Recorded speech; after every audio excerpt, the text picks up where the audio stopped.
একদা এক রাতে হজরত মুহাম্মদ সাল্লাল্লাহু আলাইহি ওয়াসাল্লাম নিজের বিছানায় গভীর ঘুমে আচ্ছন্ন ছিলেন। এমন সময় হঠাৎ ঘুমের মধ্যে তিনি একটি অদ্ভুত স্বপ্ন দেখলেন। তিনি দেখলেন হজরত জিব্রাইল আলাইহিস সালাম তার কাছে উপস্থিত হয়ে নবীকে একটি অদ্ভুত জায়গায় নিয়ে গেলেন। তার হাতে একটি রেশমি রুমাল ছিল। নবীজি হজরত মুহাম্মদ সাল্লাল্লাহু আলাইহি ওয়াসাল্লাম অবাক হয়ে তাকে জিজ্ঞাসা করলেন, হে জিব্রাইল, আপনার হাতে এটা কি? নবীজির কথা শুনে হজরত জিব্রাইল আলাইহিস সালাম মুচকি হেসে বললেন, ইয়া রাসূলাল্লাহ, আপনি নিজেই এটি খুলে দেখে নিন, তাহলেই বুঝতে পারবেন। অতপর নবীজি হজরত মুহাম্মদ সাল্লাল্লাহু আলাইহি ওয়াসাল্লাম সেই রুমালটি নিলেন এবং ধীরে ধীরে খুললেন। তিনি দেখলেন যে সেই রুমালের ভেতরে একটি ছোট্ট মেয়ের মুখ উজ্জ্বল হয়ে উঠেছে। তখন নবীজি হজরত মুহাম্মদ সাল্লাল্লাহু আলাইহি ওয়াসাল্লাম সেই মুখ চিনতে পারলেন এবং তাৎক্ষণিকভাবে বলে উঠলেন, আরে, এটা তো আমার প্রিয় বন্ধু আবু বকরের মেয়ে আয়েশার মুখ। নবীজি আবার জিজ্ঞাসা করলেন, হে জিব্রাইল, আমাকে এই মুখ কেন দেখানো হচ্ছে? তখন জিব্রাইল আলাইহিস সালাম বিনয়ের সাথে জবাব দিলেন, ইয়া রাসূলাল্লাহ, এই সেই ভাগ্যবান মেয়ে যে দুনিয়া ও আখেরাত উভয় জগতেই আপনার প্রিয় স্ত্রী হবে। সে তার ভালোবাসা দিয়ে আপনার দুঃখ ও কষ্ট দূর করে দেবে। এতটুকু বলে জিব্রাইল আলাইহিস সালাম অদৃশ্য হয়ে গেলেন। অতপর ঠিক সেই মুহূর্তে নবীজি হজরত মুহাম্মদ সাল্লাল্লাহু আলাইহি ওয়াসাল্লামের ঘুম ভেঙে গেল। এমন অদ্ভুত স্বপ্ন দেখে তিনি অস্থির হয়ে ঘরে পায়চারি করতে লাগলেন। ভাবতে ভাবতে তার মনে প্রশ্ন জাগল, আবু বকরের মেয়ে তো এখনো খুব ছোট, সারাদিন তো নিজের বান্ধবীদের সাথে পুতুল খেলে থাকে। এত ছোট বয়সের মেয়ে আমার জীবনসঙ্গিনী কিভাবে হতে পারে? সে ভালোবাসার মানেই বা কি বুঝবে? এমন ৭-৫ ভাবতে ভাবতে তিনি আবারও ঘুমিয়ে পড়লেন। অতপর দ্বিতীয় রাতেও নবীজি হজরত মুহাম্মদ সাল্লাল্লাহু আলাইহি ওয়াসাল্লাম একই স্বপ্ন দেখলেন। ফলে এখন সন্দেহের কোনো অবকাশ রইল না। তাই তিনি মাথা নিচু করে আল্লাহ তাআলার হুকুম কবুল করে নিলেন। হজরত খাদিজা রাদিয়াল্লাহু আনহার ইন্তেকালের পর নবীজি হজরত মুহাম্মদ সাল্লাল্লাহু আলাইহি ওয়াসাল্লাম একাকী হয়ে পড়েছিলেন। অতপর তিনি আবু বকর সিদ্দিক রাদিয়াল্লাহু আনহুর বাড়িতে পৌঁছালেন। তিনি দেখলেন যে উঠোনে ছোট্ট আয়েশা নিজের বান্ধবীদের সাথে পুতুল খেলছিল। তাদের পুরো মনোযোগ কেবল খেলার দিকেই ছিল। তখন নবীজি হজরত মুহাম্মদ সাল্লাল্লাহু আলাইহি ওয়াসাল্লাম তাদের কাছে গেলেন এবং মুচকি হেসে জিজ্ঞাসা করলেন, কি করছো আয়েশা, তোমার হাতে এটা কি? নবীজির কথা শুনে আয়েশা নিষ্পাপভাবে হেসে জবাব দিল, এটা আমার ঘোড়া। নবী পাক সাল্লাল্লাহু আলাইহি ওয়াসাল্লাম হেসে একটু মজা করলেন এবং বললেন, আচ্ছা ঠিক আছে, বুঝেছি, কিন্তু আয়েশা, তোমার ঘোড়ার তো পাখা আছে। আরে, ঘোড়ার তো কখনো পাখা হয় না। তখন আয়েশা রাদিয়াল্লাহু আনহা নিষ্পাপতা ও দ্রুততার সাথে বলল, কে বলেছে আপনাকে যে ঘোড়ার পাখা হয় না? আপনি কি জানেন না যে আল্লাহর নবী হজরত সুলাইমান আলাইহিস সালামের ঘোড়ারও পাখা ছিল? তার কথা শুনে নবীজি হজরত মুহাম্মদ সাল্লাল্লাহু আলাইহি ওয়াসাল্লাম এত জোরে হাসলেন যে সেদিন নবী মুহাম্মদ সাল্লাল্লাহু আলাইহি ওয়াসাল্লামের নুরানি দাঁতের মাড়ি পর্যন্ত পরিষ্কার দেখা যাচ্ছিল। সুবহানাল্লাহ। নবীজি হজরত মুহাম্মদ সাল্লাল্লাহু আলাইহি ওয়াসাল্লাম আগে থেকেই আয়েশার তীক্ষ্ণ স্মৃতিশক্তি এবং বুদ্ধিমত্তা সম্পর্কে অবগত ছিলেন, কিন্তু সেদিনকার এই নিষ্পাপ কথাটি তার মনে গভীর ছাপ ফেলে গেল। তিনি ভাবলেন, হয়তো এটাই কারণ যে আল্লাহ তাআলা এই মেয়েটিকে আমার জীবনসঙ্গিনী হিসাবে বেছে নিয়েছেন। এর স্মৃতিশক্তি এবং বুদ্ধিমত্তায় আমার উম্মতের জন্য অনেক কল্যাণ লুকানো আছে। বাস্তবে পরবর্তীতে এটাই হয়েছিল। হজরত আয়েশা রাদিয়াল্লাহু আনহা সেই ৭ মহান সাহাবীর মধ্যে একজন হয়েছিলেন যিনি সবচেয়ে বেশি হাদিস বর্ণনা করেছেন। শুধু তারই মুখ থেকে ২২১০টি হাদিস বর্ণনা হয়েছে। সুবহানাল্লাহ। এরপর নবী মুহাম্মদ সাল্লাল্লাহু আলাইহি ওয়াসাল্লাম আল্লাহ হুকুম পূরণ করার জন্য হজরত খাওলা বিনতে হাকিমের কাছে গেলেন। খাওলা বিনতে হাকিম উম্মুল মুমিনিন হজরত খাদিজা রাদিয়াল্লাহু আনহার গভীর বন্ধু ছিলেন। আগেও নবীজি হজরত মুহাম্মদ সাল্লাল্লাহু আলাইহি ওয়াসাল্লামের পক্ষ থেকে তিনি হজরত সাউদা রাদিয়াল্লাহু আনহার কাছে বিবাহের প্রস্তাব পৌঁছে দিয়েছিলেন। তাই এবারও নবীজি সাল্লাল্লাহু আলাইহি ওয়াসাল্লাম তাকে ডাকলেন এবং তার স্বপ্নের পুরো ঘটনা বর্ণনা করলেন এবং তারপর বললেন, খাওলা, তুমি আবু বকরের বাড়িতে যাও এবং আমার পক্ষ থেকে এই বার্তা পৌঁছে দাও। খাওলা বিনতে হাকিম এই কথা শুনে খুব খুশি হলেন এবং সঙ্গে সঙ্গে আবু বকর সিদ্দিক রাদিয়াল্লাহু আনহুর বাড়িতে চলে গেলেন। কিন্তু সেই সময় আবু বকর বাড়িতে উপস্থিত ছিলেন না। তখন খাওলা তার স্ত্রী উম্মে রুম্মানকে ডাকলেন এবং তাকে নবীজি সাল্লাল্লাহু আলাইহি ওয়াসাল্লামের পুরো বার্তা শোনালেন। খাওলা বিনতে হাকিমের মুখ থেকে এই কথাগুলো শুনে উম্মে রুম্মান রাদিয়াল্লাহু আনহু খুব খুশি হলেন। তিনি বহু বছর ধরে এই শুভ খবরের অপেক্ষা করছিলেন, তাই খুশিতে তার মুখ যেন উজ্জ্বল হয়ে গেল। ওদিকে আল্লাহর কুদরত দেখুন, খাওলা তখনও সেই বাড়ি থেকে বের হননি যে সেই সময় হজরত আবু বকর রাদিয়াল্লাহু আনহু বাড়িতে পৌঁছে গেলেন।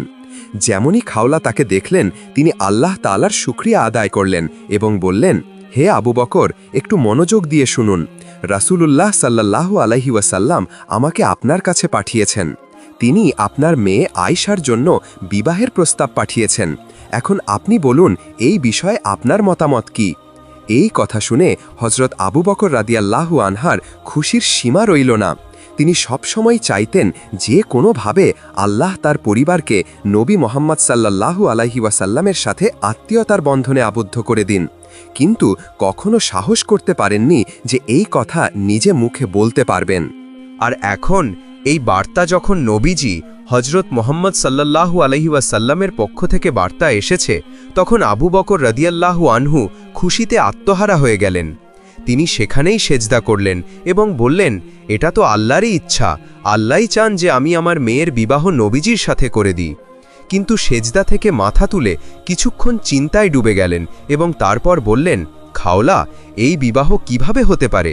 নবীজি তো আমার ভাই, আর আয়েশা তার ভাতিজিকে তো নিকাহ করা যায় না। তখন খাওলা বললেন, ঠিক আছে, আমি এই বিষয়ে নবীজির সাথে কথা বলবো। এই বলে তিনি সেখান থেকে চলে গেলেন। অতপর খাওলা সরাসরি নবী মোহাম্মদ সাল্লাল্লাহু আলাইহি ওয়াসাল্লামের কাছে পৌঁছালেন এবং সব কথা বললেন। খাওলার কথা শুনে নবীজি সাল্লাল্লাহু আলাইহি ওয়াসাল্লাম হালকা হেসে বললেন, আবু বকর আমার আসল রক্তের ভাই নন, তিনি তো আমার দ্বীনের ভাই, তাই এই সম্পর্কে কোনো বাধা নেই। নবীজির জবাব শুনে খাওলার মন আনন্দে ভরে উঠল। তিনি আবার দৌড়ে আবু বকর রাদিয়াল্লাহু আনহুর বাড়িতে গেলেন এবং এই শুভ খবর শোনালেন। তখন আবু বকর রাদিয়াল্লাহু আনহুর মনে আনন্দের ঢেউ বয়ে গেল।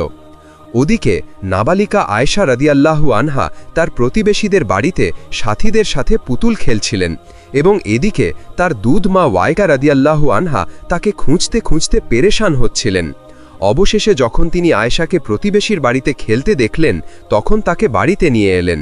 তারপর তার হাত পা ধুয়ে দিলেন, চুল আছড়ে দিলেন এবং তাকে সুন্দর পোশাকে কনের মতো সাজালেন।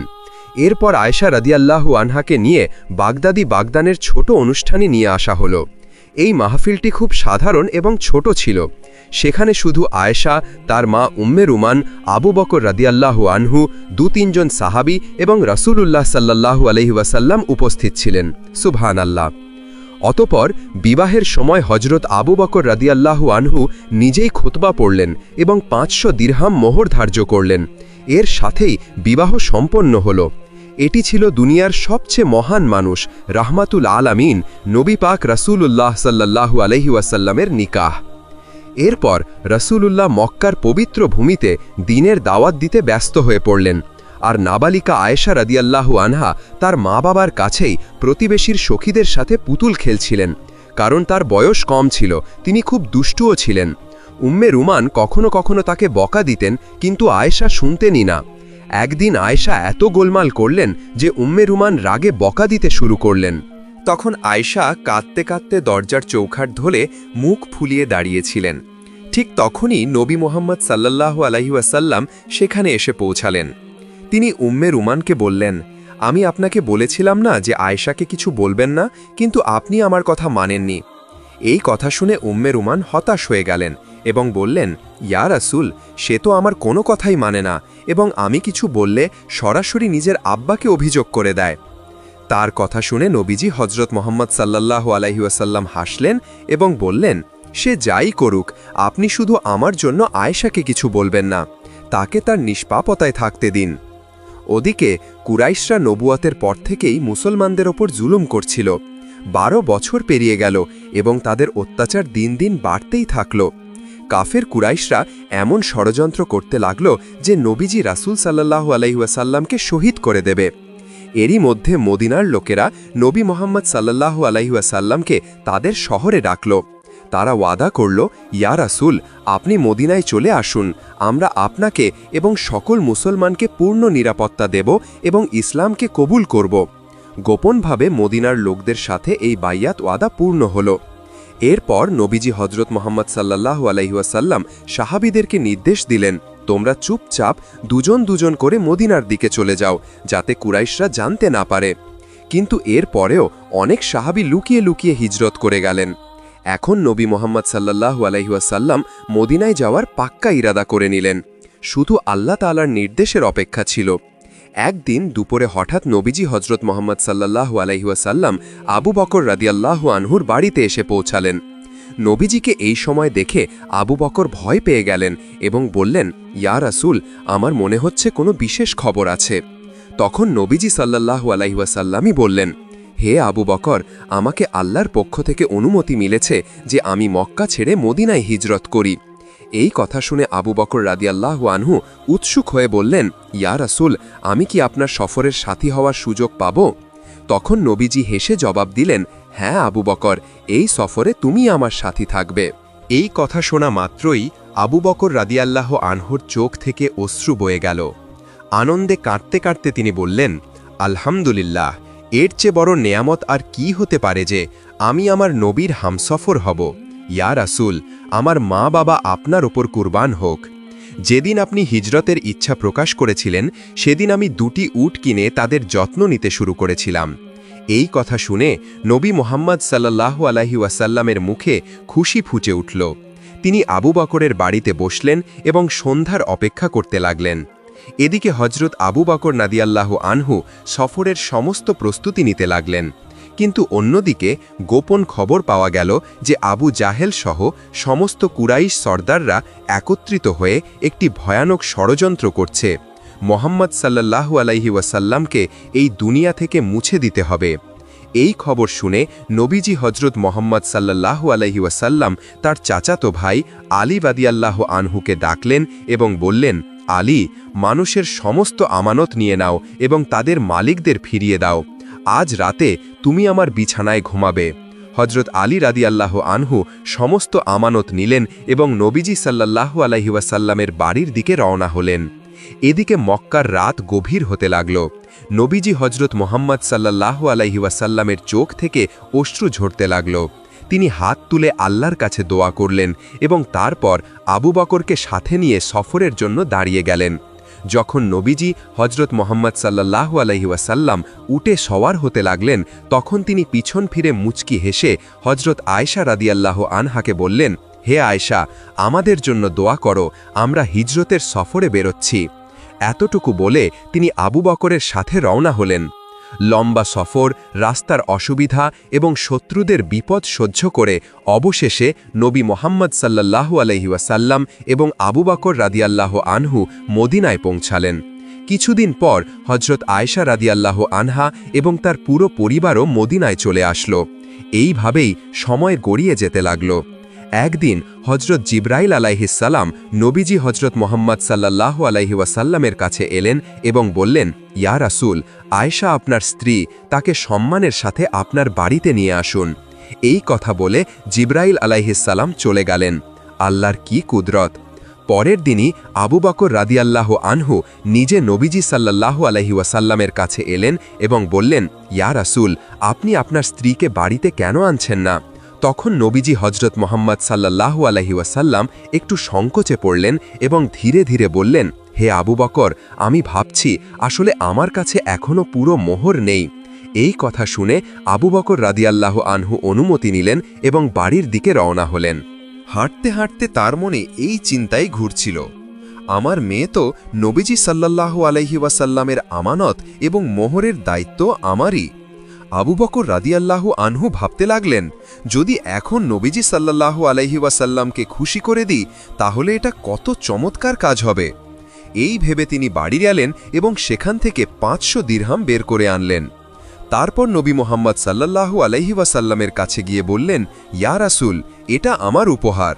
ফলে নবীজি সাল্লাল্লাহু আলাইহি ওয়াসাল্লাম তার উপহার গ্রহণ করলেন এবং সেই অর্থকেই হজরত আয়েশা রাদিয়াল্লাহু আনহার মোহর বানিয়ে দিলেন। এইভাবে তার মোহর আদায় করা হলো। সেই সময় আয়েশা রাদিয়াল্লাহু আনহার বয়স ছিল মাত্র 9 বছর। এখন আল্লাহর হুকুমে নবীজি হজরত মুহাম্মদ সাল্লাল্লাহু আলাইহি ওয়াসাল্লাম তার স্ত্রী আয়েশা রাদিয়াল্লাহু আনহাকে নিজের বাড়িতে আনার সিদ্ধান্ত নিলেন। একটি ছোট অনুষ্ঠান হল, তাতে সাহাবায়ে কেরাম এবং আবু বকর রাদিয়াল্লাহু আনহু পরিবার অন্তর্ভুক্ত ছিল। এই উপলক্ষে আয়েশা রাদিয়াল্লাহু আনহাকে নবীজি সাল্লাল্লাহু আলাইহি ওয়াসাল্লাম নিজের বাড়িতে নিয়ে এলেন। এখান থেকেই তার বিবাহিত জীবন শুরু হল। কিতাবগুলিতে সেই ঘরের উল্লেখ আছে যেখানে নবীজি হজরত মুহাম্মদ সাল্লাল্লাহু আলাইহি ওয়াসাল্লাম এবং আয়েশা রাদিয়াল্লাহু আনহা থাকতেন। সেটি একটি ছোট ঘর ছিল। দেওয়ালগুলি মাটির তৈরি, ছাদ খেজুরের পাতা এবং ডালপালা দিয়ে তৈরি ছিল। বৃষ্টির জল ভিতরে না পড়ে তার জন্য ওপরে এক ধরনের কাপড়ের পর্দা দেওয়া হয়েছিল। এটাই ছিল হজরত আয়েশা রাদিয়াল্লাহু আনহার ঘর। পরবর্তীতে হজরত আয়েশা রাদিয়াল্লাহু আনহা নিজেই বলেন, আমাদের জীবন এত সাধারণ ছিল যে বাড়িতে প্রদীপ জ্বালানোর জন্য তেল পর্যন্ত ছিল না। অনেক সময় পুরো মাস এভাবেই কেটে যেত, কিন্তু প্রদীপ জ্বালানোরও সুবিধা ছিল না। আমরা তো চাঁদনি রাতে থাকতাম এবং কখনো অমাবস্যার ঘোর অন্ধকারে। তিনি আরও বলেন, তেল তো আমাদের কাছে রান্নার জন্য ছিল না, তাহলে প্রদীপের জন্য কোথা থেকে আসবে? যদি কখনো সামান্য কিছু জলপাই তেল থাকতো, আমরা সেটা রান্নায় ব্যবহার করতাম। এইভাবে মাসের পর মাস কেটে যেত। যদি কোনো সাহাবী থেকে কোনো উপহার আসতো, তাহলে সেটাই আমাদের একবেলার খাবার হয়ে যেত।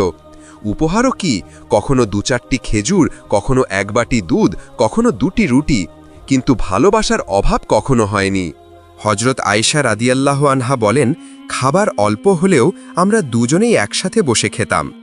অন্ধকারে যখন আমরা খাওয়া শুরু করতাম, তখন অনেক সময় একই লোকমার ওপর আমাদের দুজনের হাত একসাথে পড়ে যেত। হজরত আয়েশা রাদিয়াল্লাহু আনহা বলেন, আমরা দুজনেই ভাগ করে খেতাম। কখনো যদি মাংসের খাবার থাকত এবং আমি হাড় চিবিয়ে নিতাম, তাহলে নবী মুহাম্মদ সাল্লাল্লাহু আলাইহি ওয়াসাল্লাম সেই হাড়টি তুলে সেই জায়গা থেকে চিবাতেন যেখানে আমার দাঁত লেগে থাকত। তারপর তিনি বলেন, যদি আমি কোনো পেয়ালা থেকে পানি পান করতাম, তাহলে নবীজি সাল্লাল্লাহু আলাইহি ওয়াসাল্লাম সেই পেয়ালাটি সেই জায়গা থেকে নিজের ঠোঁট লাগিয়ে পানি পান করতেন যেখান থেকে আমি পান করতাম। সুবহানাল্লাহ। এভাবেই নবী মুহাম্মদ সাল্লাল্লাহু আলাইহি ওয়াসাল্লাম এবং আয়েশা রাদিয়াল্লাহু আনহা জীবন অত্যন্ত ভালোবাসা এবং খুশিতে ভরা ছিল। হ্যাঁ, তাদের ছোট একটি ঘর ছিল। তাতে না তো কোনো দামি জিনিস ছিল, না কোনো জমকালো সাজসজ্জা, কিন্তু সেই ঘরে ভালোবাসা এবং শান্তি এত ছিল যে মনে হতো যেন জান্নাতের কোনো টুকরা সেখানেই নেমে এসেছে। ইয়া আল্লাহ, আমাদের প্রতিটি ঘরে এমন ভালোবাসা এবং শান্তি দান করুন, আমিন। তো বন্ধুরা, এই ছিল আমাদের আজকের এই ভিডিও। কেমন লাগলো কমেন্ট করে আমাদের অবশ্যই জানাবেন। আজ তাহলে এই পর্যন্তই। আপনারা ভালো থাকবেন, সুস্থ থাকবেন। আল্লাহ হাফেজ।